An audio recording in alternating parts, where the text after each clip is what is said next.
2008 সাল থেকে নিয়ে শুরু করে 2019 সাল পর্যন্ত যারা ভোটার হয়েছেন তারা কিভাবে খুব সহজে আপনাদের স্মার্ট কার্ড আপনার হাতে পাবেন, এমনকি কিভাবে চেক করবেন যে আপনার স্মার্ট কার্ড তৈরি হয়েছে কিনা, আর তৈরি হয়ে থাকলে সেটা আপনি কিভাবে আপনার হাতে পাবেন, সেই সকল প্রসেস আজকের ভিডিওতে আমি আপনাদেরকে দেখাই দেব। তাই ভিডিওটি স্কিপ না করে শুরু থেকে শেষ অবধি কন্টিনিউ করবেন। তো চলুন শুরু করা যাক। শুরুতেই আমি আপনাদেরকে একটা নিউজ দেখাবো। দেখতে পাচ্ছেন স্মার্ট এনআইডি বিতরণ শুরু, আপনার কার্ড এসেছে কিনা ঘরে বসেই জেনে নিন। এই নিউজটা কিন্তু জুন মাসের 23 তারিখে পাবলিশ করা হয়েছে। তো এখানে কি লেখা আছে আমি আপনাদেরকে পরে শোনাচ্ছি। 2025 সাল থেকে দেশের বিভিন্ন উপজেলায় আবারও শুরু হয়েছে স্মার্ট জাতীয় পরিচয়পত্র স্মার্ট এনআইডি বিতরণ কার্যক্রম।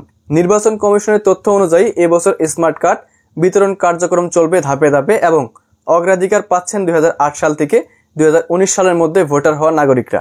মানে 2008 সাল থেকে 2019 সালের মধ্যে যারা ভোটার হয়েছেন তারা কিভাবে খুব সহজেই আপনাদের স্মার্ট কার্ডগুলা দেখে নেবেন, এমনকি হাতে পাবেন, সেই প্রসেসটা দেখাচ্ছি। চলুন এবার আমাদের প্রথমে যে কাজটা করতে হবে, গুগল ওপেন করতে হবে। এবার আমাদের গুগল ওপেন করার পর গুগলে সার্চ করতে হবে www.nidw.gov.bd। সো এটা আপনি সম্পূর্ণ লিখবেন, লেখার পর সার্চ বাটনে জাস্ট ক্লিক করে দেবেন। ক্লিক করার পর আমাদের সামনে এরকম একটি পেজ চলে আসবে। এবার হচ্ছে আমরা একটু জুম করব, বাম দিকে চলে আসবো। আসার পর দেখতে পারবো এখানে লেখা আছে স্মার্ট কার্ড স্ট্যাটাস। তো আমরা এখানে ক্লিক করব।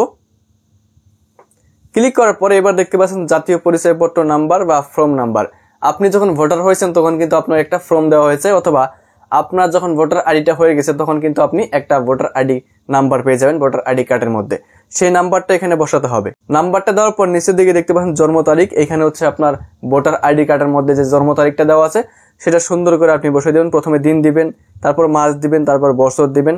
দেওয়ার পর এখানে দেখতে পাচ্ছেন একটা ক্যাপচা থাকবে, জাস্ট এই ক্যাপচাটা দেখে দেখে এখানে সুন্দরভাবে বসাতে হবে। বসানোর পর সাবমিট করুন, জাস্ট এই বাটনে ক্লিক করতে হবে। আমি সম্পূর্ণ ফর্মটা পূরণ করে আপনাদেরকে দেখাচ্ছি। এবার ফর্মটা পূরণ করা হয়ে গেলে নিচের দিকে আমরা সাবমিট লেখা পেয়ে যাবো। এই সাবমিট লেখার উপরে ক্লিক করব। তো এবার দেখুন এখানে কি লেখা চলে এসেছে, স্মার্ট কার্ড স্ট্যাটাস। স্মার্ট কার্ডের কোনো তথ্য পাওয়া যায়নি, অর্থাৎ আমাদের স্মার্ট কার্ডটা কিন্তু এখনো তৈরি হয় নাই। যদি আপনার স্মার্ট কার্ডটা তৈরি না হয়ে থাকে তাহলে আপনার এরকম লেখা আসতে পারে। আর যদি আপনার স্মার্ট কার্ডটা তৈরি হয়ে থাকে তাহলে কিরকম আসবে আমি সেটাও আপনাদেরকে দেখাচ্ছি। যদি আপনার স্মার্ট কার্ডটা তৈরি হয়ে থাকে তাহলে আপনার এই যে স্ট্যাটাস এরকম আসবে কমপ্লিট, ঠিক আছে? স্ট্যাটাস কমপ্লিট আসবে, এমনকি এখানে আপনার বক্স আইডি শো করবে, সবকিছু কিন্তু এখানে শো করবে। যখন বুঝবেন যে আপনার স্মার্ট কার্ডটা তৈরি হয়ে গেছে তখন হচ্ছে আপনাকে যে কাজটা করতে হবে, আপনি হচ্ছে আপনার উপজেলায় বা হচ্ছে আপনার পরিষদে কিন্তু আপনি দেখবেন যে কোনো একটা তারিখে তারা হচ্ছে স্মার্ট কার্ড বিতরণ করবে। তখন কিন্তু আপনি খুব সহজেই সেখান থেকে স্মার্ট কার্ডটা সংগ্রহ করতে পারবেন, বা আপনার উপজেলায় যাও কিন্তু আপনি সেই স্মার্ট কার্ডটাকে সংগ্রহ করতে পারবেন। যাদের মূলত তৈরি হয়েছে তারাই কিন্তু স্মার্ট কার্ডটা পাবেন, আর যাদের তৈরি হয়নি তারা অপেক্ষা করেন, নেক্সট টাইম আপনারটা তৈরি হবে তখন কিন্তু আপনার স্মার্ট কার্ডটা আপনিও তুলে নিতে পারবেন। সো এই ছিল আমাদের আজকের ভিডিও। দেখা হচ্ছে পরবর্তী ভিডিওতে। ততক্ষণ চ্যানেলটিকে সাবস্ক্রাইব করে আমাদের সাথে থাকবেন। ধন্যবাদ সবাইকে।